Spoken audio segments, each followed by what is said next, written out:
सतगुरु जोगी पीर धाम से समझेंगे कि बाबा जी के कीर्तन सुनने वाले या चौकी में आने वाले 6 तरह के सत्संगी या श्रोतागण, 3 उसमें उच्च श्रेणी के हैं, 3 निम्न श्रेणी के। उसके मुताबिक उनको कलयुग में कीर्तन प्रधान है, कीर्तन से कुछ भी पाया जा सकता है।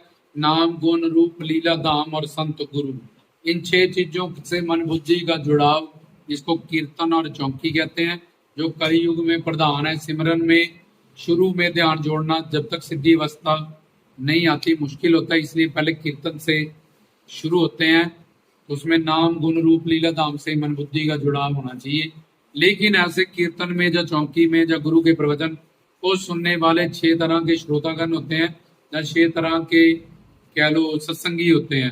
3 उच्च श्रेणी के होते हैं, जिसमें हंस, पपीहा और तोता, ये 3 कैटेगरीज आती है। और 3 निम्न श्रेणियों के होते हैं, उनके अनुसार ही फल मिलता है। इनमें से हम किस नंबर पे हैं ये हम खुद सुन के डिसाइड करेंगे और अपनी श्रेणी चेंज करेंगे, ताकि हमें कलयुग में अब कीर्तन प्रधान है तो हमें हमारे जीवन में प्रधान चीज प्राप्त हो और हमें अपनी चौकियों का, कीर्तनों का, सत्संग का, तत्व ज्ञान का पूरा ज्ञान मिले और पूरा फल मिले और पूरा बाबा जी से हमारी मन बुद्धि का। जो तो पहला होता है हंस।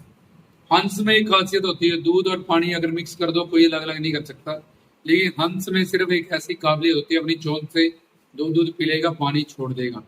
ऐसे ही जो वो श्रोतागण होता है, वो सिर्फ जो काम की बात है वो की मंदिर में गया, सत्संग प्रवचन में गया, वो और जो काम की बात, नाम, गुण, रूप, लीला, धाम, सत्संगी भी बात, सेवा सिमरन की, इसकी तरफ इस सारे मटेरियल को ग्रहण करता है। और बाकी संसार में हर तरह का बंदा है। और सत्संगी भी जो है, सत्संगी गुरु संगत जिसका संग हो गया परमानेंटली, जो गुरुमुख हो गया मन मुख से, लेकिन संगत में हर तरह का बंदा आता है। तो इंजीनियरिंग कॉलेज में जैसे कई कितने बच्चे आते हैं, कुछ इंजीनियर बनते हैं, कुछ फेल हो जाते हैं, किसी की सपनी अगर ओवरऑल उनको कहते हैं इंजीनियरिंग का ये कोर्स है या डॉक्टर का ये ऐसे ही उसको संगत कहा जाता है, समूह को। लेकिन उसमें भी कोई महापुरुष नहीं होता, कोई राजस, कोई तामस, कोई सात्विक गुण से, वो सारे भगवान के इश्क के लिए, गुरु के इश्क के लिए आते हैं। इसलिए उनको एज ए संगत का दर्जा, कि उनका कोई अच्छा कर्म, कोई पुण्य उदय हुआ है, संस्कार, तभी वो कम से कम कलयुग वाले टाइम में भी भजन कीर्तन में है। लेकिन उनमें से जो संगत है वो है जिनका परमानेंट मन बुद्धि का जुड़ाव हो गया गुरु से, जब बाबा जी से। बाकी जो संगत में हर तरह का बंदा आता है, कई तो मोबाइल चोरी करने वाले, कई चप्पल चोरी करने वाले, कई पैसे चोरी कर, ऐसे लोग भी उसमें आते हैं। तो उसके लिए वो आने दिमाग दिया है हमारे पास कि तुझे दिमाग इसीलिए दिया, अपना मोबाइल, अपने चप्पल, अपने ये सब चीजें संभाल के रखो। संगत कोई महापुरुष नहीं है, जब तक वो सदगुरु का ज्ञान नहीं पालेंगे, मन बुद्धि उनका अंतःकरण शुद्ध नहीं हो जाएगा, तब तक ये वृत्तियां उनके अंदर रहती है। खैर, पहले नंबर का हंस, वो अपनी काम की बात प्राप्त करता है और वहां पे नाम, गुण, रूप, लीला, सेवा, सिमरन, सिर्फ इसी का मटेरियल वो प्राप्त करता है। दूसरा पपीहा। पपीहा क्या करता है? स्वाति की बूंदे की वो ग्रहण करता है, जब बारिश पड़ती है वही जल वो पीता है। तो और कोई पानी उसको दे दो वो पिएगा ही नहीं, भूख प्यासा मर जाएगा। इसलिए वो कहता है, सुनी माल का मेरी कूक पपीहे वाली।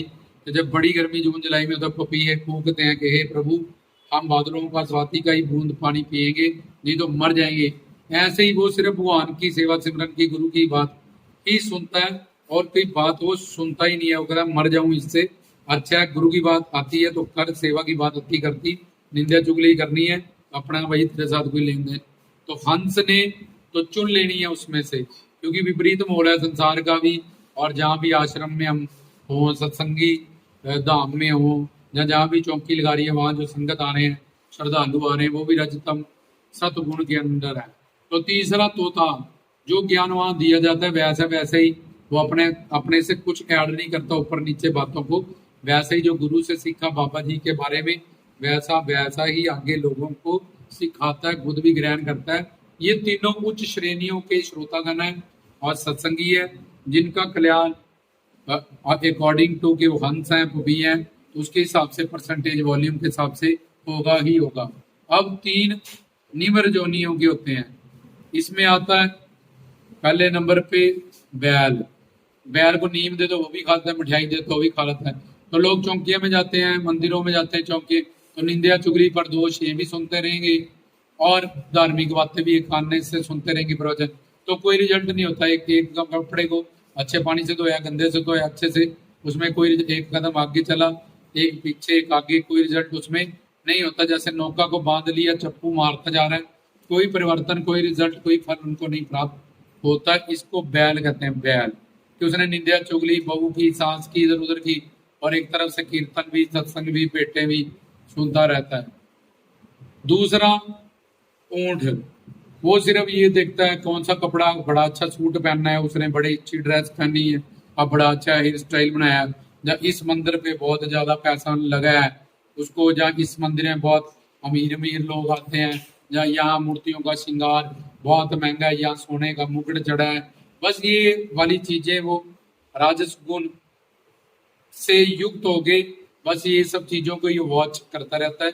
उसको सेवा सिमरन भक्ति से कोई लेन देन नहीं है। वो सोचता है कि ये घर वाले लड्डू गोपाल में थोड़ी, वहां वाले जो लड्डू गोपाल है, बड़ा मंदिर, बड़ा राजपाट, बड़ा सब कुछ, ये वो बड़े रईस लोग आए। जब कीर्तन में बैठा हुआ, नई साड़ी देखो आई है उसने पहनी है, नया कोट पहना है, ये चुन्नी पहनी है, अब ये स्टाइल आ गया बालों का, ये सब चीजें वो वॉच करता है। इसको ऊंट कहते हैं। और 6वां वाला सबसे खतरनाक, उसको भेड़िया कहते हैं। वो घर से कसम खा के जाता है, भाई आपा तो सत्संग में कोई सुनना ही नहीं। वो काल माया का बंदा होता है, उसने भेजा होता है कि इनके अच्छे पुण्य होते हुए सत्संग में आए, कोई अच्छे सात्विक गुण पुण्य, जाओ इसको जाके तबाह करो, कलयुग में कीर्तन प्रधान है। वो कसम खा के आता है कि मैंने खुद तो कभी सुनना नहीं, अपना कल्याण करना नहीं, और जिसके पास मैं बैठूंगा ना ही मैंने उसको गुरु का कोई प्रवचन, सत्संग का कोई भेंट, ना सेवक सिमरन की बात सुनने देनी थी है। तो ये 6 श्रेणी है। अपनी श्रेणी चेंज करें, जिस भी श्रेणी में है हम, अपने आप ही हमें पता चल जाएगा और उसी मुताबिक हमें फल मिलेगा। अगर हम निम्न श्रेणियों में भेड़िया, तो उससे तो दूर रहो। जब सत्संग प्रवचन चौकी में जाओ तो देखो दूर से ही कि वो भेड़िया बैठा है, वो ऊंट बैठा है, वो हंस बैठा है, वो पपीहा बैठा है, वो तोता बैठा है। तो कोशिश करो कि हंस के साथ बैठे। फिर दूसरे नंबर पे नहीं, हंस के साथ सीट नहीं खाली है तो कम से कम हम पपीहा, फिर उसके बाद तोता, उसके बाद ये जो निम्न श्रेणियों वाले हैं इनको इग्नोर करें और इनके पास ना बैठें, ताकि कीर्तन का चौकी का तुम्हें पूरा आनंद मिले। जय बाबा।